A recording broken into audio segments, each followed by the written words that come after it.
अस्सलाम वालेकुम फ्रेंड्स, कैसे हैं आप सब। उम्मीद है आप सब खैरियत से होंगे। खुदा करे आइंदा भी आप खैरियत से रहें। वीडियो शुरू करने से पहले मैं आपको अपना छोटा सा तारुफ देते चलूँ। मैं बाय प्रोफेशन बैंकर हूँ और मैंने ये अपना यूट्यूब चैनल इसलिए बनाया ताकि आपको banking related information up to date मिलती रहें। आपने मेरी पिछली वीडियोज़ देखी होंगी। इस वीडियो में हम बात करेंगे कि डिपॉजिट स्लिप कैसे फिल करते हैं और इसमें जो भी गलतियाँ होती हैं उसको कैसे एलिमिनेट करते हैं, कैसे हम इस तरह फिल करें कि इसमें कोई भी गलती ना हो। हम बैंक्स में जाते हैं, डिपॉजिट स्लिप फिल करते हैं, वहाँ पे जाके बहुत सारी हम मिस्टेक्स कर देते हैं, जिसकी वजह से एक तो ये है कि आप सब जानते हैं कि ऑनलाइन जो हम पैसे भेजते हैं कोई भी ख़रीदो फ़रोख्त के लिए, कराची, पेशावर, पाकिस्तान में कहीं पे भी, तो ऑनलाइन इसका बहुत बहुत रश होता है मुख्तलिफ़ बैंक्स में। तो हम लाइन में आहिस्ता आहिस्ता आहिस्ता आहिस्ता आगे चलते जाते हैं। जब हम काउंटर पे जाते हैं तो टेलर वैसे ही इतना घबराया हुआ परेशान बैठा होता है। उसको जब हम स्लिप्स देते हैं उसमें कोई भी मिस्टेक हो तो वो सो मुंह बनाता है और परेशान हाल जो इंसान आगे बैठा होता है वो स्लिप फेंक देता है आपकी कि जी ये नई स्लिप बनाएं या फिर ये गलती जो है इसको वेरीफाई करें। सिग्नेचर्स ले लेते हैं आपकी किसी जगह पे आपको वो कहता है कि आप नई स्लिप बनाएं। तो इतनी लंबी लाइन में फिर लोगों का बिहेवियर और इस तरह के बहुत सारे ऐसे मामलात होते हैं, झगड़े बन जाते हैं बैंक्स में। तो इस तरह से हमारा माहौल ख़राब होता है। आपको भी परेशानी का सामना करना पड़ता है और बाकी कस्टमर्स को भी, बैंक एम्प्लॉयज़ को भी। तो इसलिए मैंने सोचा कि ये एक यूट्यूब पे जो मेरा चैनल है इसमें मैं डिपॉजिट स्लिप पे एक वीडियो बनाऊं ताकि ऐसी कोई भी परेशानी, मसला कोई भी ऐसा मसला हो आपके सामने तो आप उसको ईज़िली हैंडल कर सकें और डिपॉजिट स्लिप फिल ही ऐसी करें कि जिसमें कोई भी मिस्टेक ना हो। इसमें एक मेन चीज़ मैं आपको बताना चाहता हूँ वो ये है कि आप जो भी फ्रॉड होते हैं वो ज़्यादातर डिपॉजिट स्लिप्स पे या फिर ट्रांसफ़र की एंट्रीज़ पे होते हैं। उसको एलिमिनेट कैसे किया जाए, उसको कम कैसे किया जाए। मेरा कहने का ये हरगिज़ मतलब नहीं है कि जो टेलर्स बैठे होते हैं बैंक्स में वो फ्रॉड करते हैं या फिर बैंक एम्प्लॉयज़ फ्रॉड करते हैं, ऐसा कहने का मेरा मतलब नहीं है। अक्सर औक़ात ऐसे होता है कि हम डिपॉज़िट स्लिप फ़िल इस तरह करते हैं कि जहाँ पे हमने 1500 लिखना होता है, 15,000 के बजाय 1500 लिख देते हैं। आगे हम इस तरह से लाइन बना देते हैं कि टेलर को पता ही नहीं चलता, हमें भी पता नहीं चलता कि ये 1500 है या 15,000 है, जब हम उनसे वापस लेते हैं स्लिप। तो स्लिप लेके हम चले जाते हैं, शाम को उनकी कैश में फ़र्क आ जाता है, फिर वो भी ढूँढते रहते हैं। बाज़ औक़ात ह्यूमन एरर कहा जाता है उसको, और उन्हें नहीं मिलता और 15,000 वो एक जीएल होता है उसमें मार्क कर देते हैं।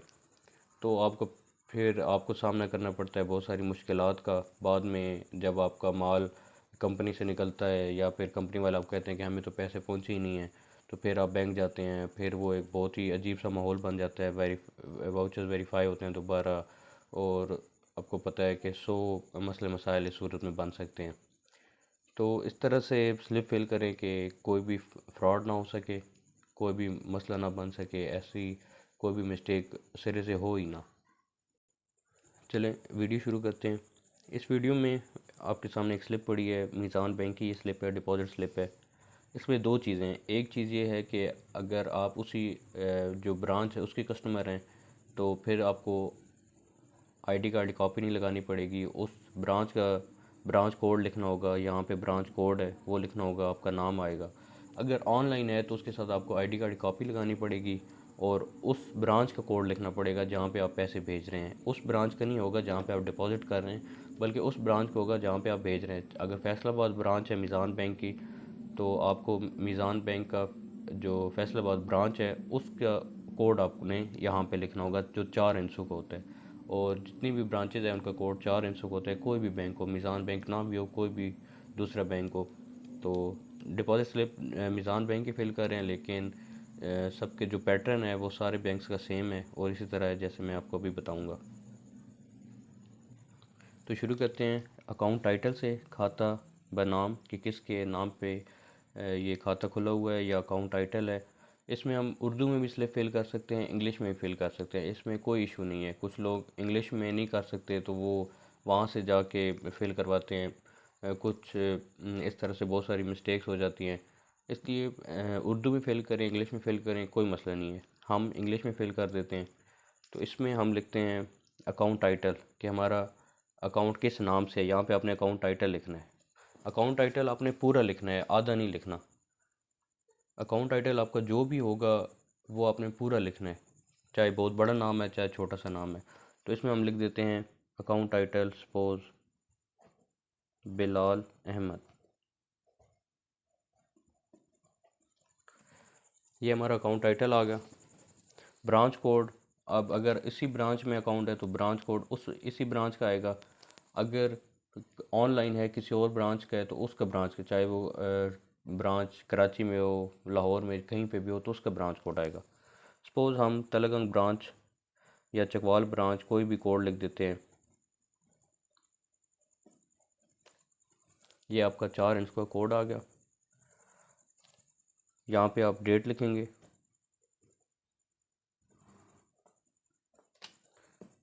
मंथ, आपका डे, मंथ और ईयर। कुछ लोग मंथ पहले लिख देते हैं और डेज़ की जो डेट होती है वो बाद में लिख देते हैं। ऐसे नहीं करते, पहले डेज़, जो भी डे है उस दिन की डेट और मंथ और फिर ईयर। इसमें हम लिखते हैं अब ब्रांच कोड।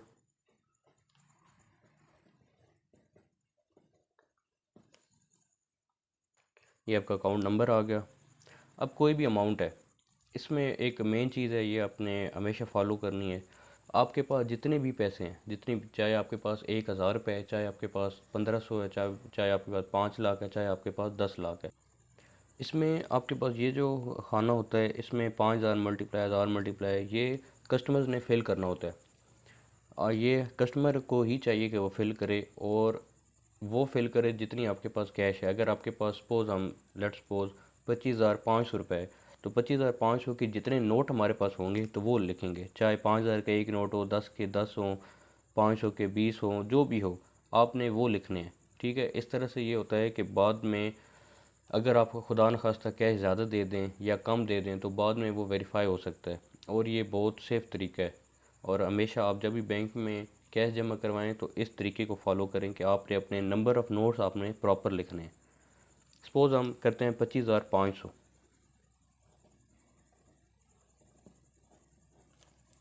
पूरा वाज़ेह लिख के यहाँ आपने लाइन बंद कर देनी है, 25,500। इसमें अगर सपोज़ हमारे पास 5,000 के 2 नोट हैं, 1000 के 15 नोट हैं, तो ये 25,000 हो गया। 100 के 5 नोट हैं, 25,500, तो ये हमारा 25,500 की स्लिप बन गई। उसके बाद हम टोटल अमाउंट्स इन वर्ड्स लिखेंगे। यहाँ पे भी आप उर्दू में भी लिख सकते हैं इसके बाद, चाहे आप इंग्लिश में लिखें कोई मसला नहीं है, या उर्दू में लिखें।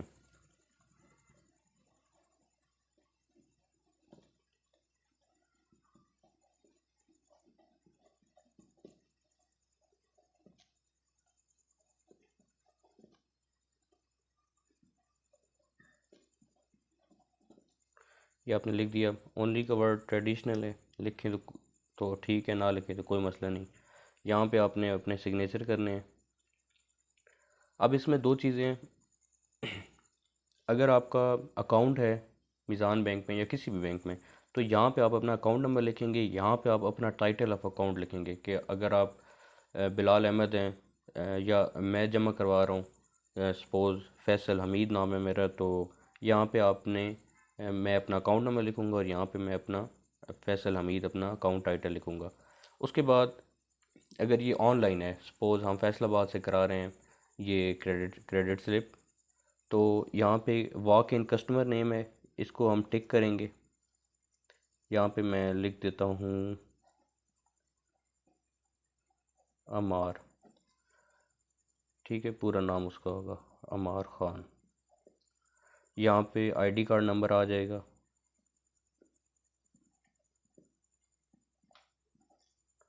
यहाँ पे मोबाइल नंबर आ जाएगा,